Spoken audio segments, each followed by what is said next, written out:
The pandemic is taking a big toll on children's mental health, and experts are sounding an alarm about a disturbing increase in depression and suicide among Black youth. KTVU's Jana Katsuyama spoke with behavioral health workers about the problem. She's there in the newsroom with the story. Jana? Mike and Julie, the suicide rate for Black youth is now higher than other racial groups, according to state data. And there's concern that with the added stress from the pandemic, more needs to be done to reach out and support those children to prevent more deaths.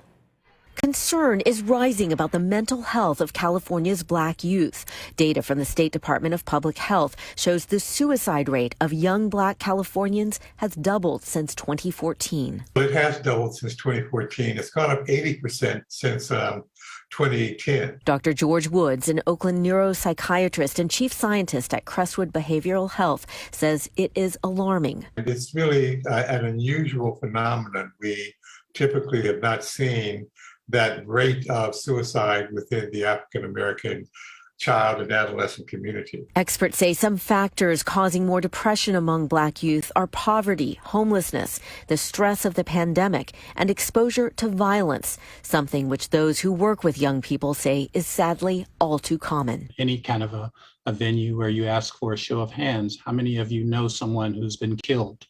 And almost every hand will go up in the room. And too frequently, it's a family member. Calvester Stanley is president of the Oakland Boys and Girls Club, which tries to help children build skills for better mental health with programs like SMART Moves. SMART Moves is an acronym: skills mastery and resilience training. And so it's designed to help young people to make smarter, more deliberate moves as it comes to coping, to navigating an increasingly complex and changing world. With mental health, it definitely has a stigma behind it, and more so with people of color.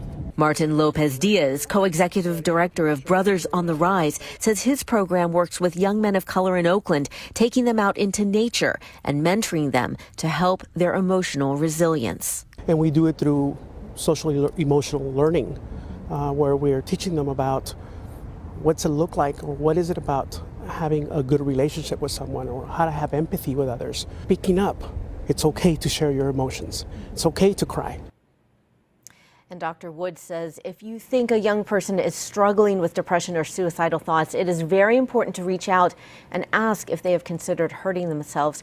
We have some resources on suicide prevention that we've posted on our website. Just go to KTVU.com and click on web links.